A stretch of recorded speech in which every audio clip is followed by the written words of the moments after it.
नमस्ते बच्चों। आज हम इस कक्षा के भीतर द्वितीय पीयू का गद्य पाठ भोलाराम का जीव इस पाठ के दूसरे भाग की ओर बढ़ेंगे छात्र। यानी कि इस पाठ को हमने पिछली कक्षा में थोड़ा सा सीखा था और जो बचा हुआ पाठ जो है वो आगे इस कक्षा में हम सीखेंगे छात्र। तो आइए पाठ को हम आगे बढ़ाएंगे। जब धर्मराज को नारद मुनि कहते हैं कि क्या महाराज नरक में निवास स्थान की समस्या का अभी हल नहीं हुआ, तो इतने में धर्मराज मुनिवर से कहते हैं कि नहीं मुनिवर, यह तो समस्या कब की हल हो गई।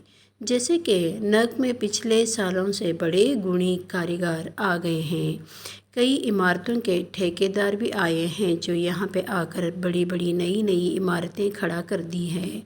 इस कारण यहाँ पे निवास स्थान की जो समस्या थी वो हल चुकी है। अभी तो कोई और अन्य समस्या है। तो फिर मुनिवर कहते हैं कि क्या समस्या है आपकी महाराज। तो धर्मराज कहने लगते हैं कि नारद मुनि से कहते हैं कि मुनिवर, हमारी जो समस्या है, जो 5 दिन पहले यमदूत जो थे एक व्यक्ति का जीव लेकर आना था जिसका नाम था भोलाराम, मगर जीव तो लेकर निकले मगर ब्रह्मांड अर्थात यानी यमलोक नहीं पहुँचे। तो यह समस्या है कि 5 दिन हो गए कि वह जीव कहाँ है यह पता नहीं लग रहा है मुनिवर।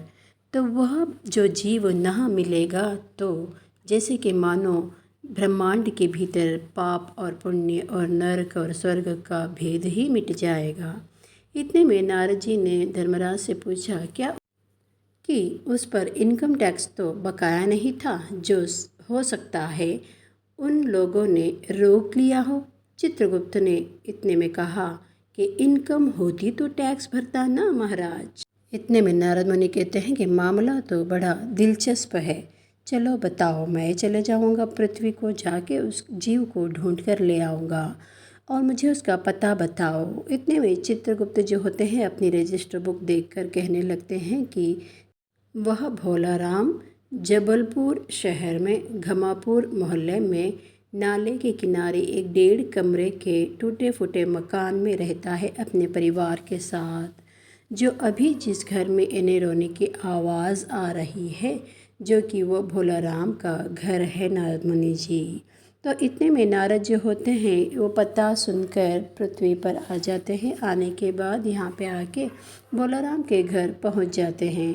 तो यहाँ पे रोने की आवाज़, तो नारद जी भोलाराम के घर के आगे खड़ के पुकारते हैं भोलाराम की पत्नी को। तो भोलाराम की बेटी बाहर आके देखती है नारद मुनि को तो पहचान न सकी।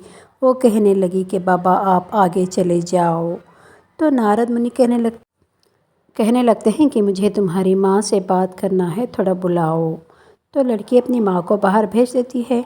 तो नारद मुनि जी भोलाराम की पत्नी से बात करने लगते हैं कि भोलाराम की मृत्यु कैसे हुई। तो भोलाराम की पत्नी कहती है कि गरीबी की बीमारी के कारण वह मर गए हैं। उनका रिटायरमेंट होके 5 वर्ष हो गए, मगर दफ्तर को यानी घूमते रहे पेंशन के लिए और पेंशन सैंक्शन हुई नहीं है। घर में जितना भी यानी जेवर वगैरह था हमने बेच के जीवन व्यतीत कर लिया। उसके बाद में जो घर के भीतर बर्तन थे वे भी बेच के गुजारा करने लगे। तो नारद मुनि भोलाराम की पत्नी से कहने लगते हैं कि तुम्हारे पति को किससे ज़्यादा प्रेम था। तो पत्नी कहती है अभी मानो कि एक मनुष्य को उसके बच्चों से ज़्यादा किसी और को प्रेम हो सकता है। तो नारद मुनि पूछने लगते हैं बच्चों के अलावा किसी और से भी प्रेम था क्या। तो स्त्री कहती है नहीं नारद मुनि जी। और नारद मुनि वहाँ से निकलने ही लगते हैं कि इतने में स्त्री कहने लगती है, मतलब भोलाराम की पत्नी कहने लगती है कि आप तो महात्मा हो, साधु हो, संत हो, ज्ञानी हो, हमारे जो पेंशन की सैंक्शन नहीं हो पाई है उसको थोड़ा करवा दीजिए। तो नारद मुनि कहने लगते हैं मैं तो भला एक साधु हूँ, संत हूँ, नारद हूँ, मेरी बात कौन सुनेगा। तो ये बोले कि कैसे भी करके कृपा करके हमारी पेंशन सैंक्शन करवा दीजिए। तो नारद मुनि जो होते हैं उनकी सहायता करने के लिए हामी भर के पेंशन के दफ्तर चले जाते हैं। अब दफ्तर जाने के बाद नारद मुनि को देखते ही वहाँ पे नारद मुनि को भी दफ्तर में बहुत सारे घुमाव करने पड़ते हैं। अंतिम में जाके वे बड़े साहब के पास चले जाते हैं। तो पूछने लगते हैं कि मुझे ये भोलाराम के पेंशन के बारे में कुछ जानकारी चाहिए। तो वह अधिकारी कहने लगता है कि भोलाराम ने तो ये दरख्वास्त बहुत दी थी मगर उस पर कुछ वज़न नहीं रखा था। तो नारद मुनि को थोड़े बहुत पता चला कि वो वज़न क्या होता है, वो समझ ना पाए। तो अधिकारी कहने लगते हैं कि आप तो साधु संत हो, आपको इसका कुछ पता होता नहीं है। भोला राम ने तो दरख्वास्त बहुत सारी दी, मगर वो वज़न ना रखने के कारण अभी तक भी पेंशन सैंक्शन नहीं हुई है। पेंशन का जो रिकॉर्ड्स होते हैं, एक टेबल से लेकर 20 टेबल तक घूमना पड़ता है और उसके लिए कुछ रिश्वत भी देनी पड़ती है। तो नारद मुनि कहने लगते हैं, तो मेरे पास रिश्वत देने के लिए कुछ और पैसा वगैरह है नहीं, तो मैं क्या दूं। तो अधिकारी कहने लगता है कि आपके पास जो वीणा है ना, वो दे दीजिए, इससे तो बहुत अच्छे सुर निकलते होंगे, क्योंकि मेरी बेटी अभी संगीत सीख रही है, उसके लिए ये सहायता हो जाएगी। तो नारद मुनि जो होते हैं अपने पूरे दुखित मन से अपनी वीणा को इन्हें अधिकारी के हाथ में थमा देते हैं। तत्पश्चात अधिकारी फाइल मंगाने के बाद पूछता है कि किसके पेंशन की बात कर रहे थे आप। नारद मुनि एक बार कहते हैं कि भोला राम की।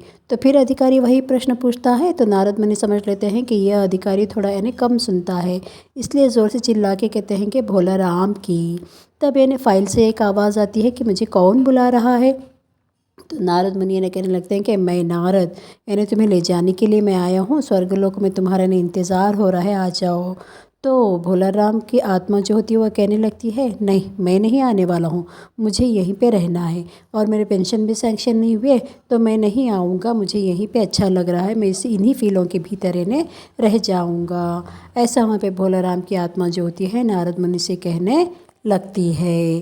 तो पाठ के भीतर जो समाज में चल रही है जो समस्याएं हैं, रिश्वतखोरी, भ्रष्टाचार और यानी पाशविकता जैसे अंश हो रहे हैं, उससे यानी छात्रों को जागृति करने का प्रयास करते हैं इस पाठ से लेखक।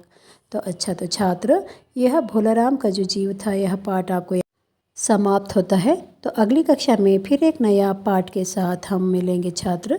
धन्यवाद।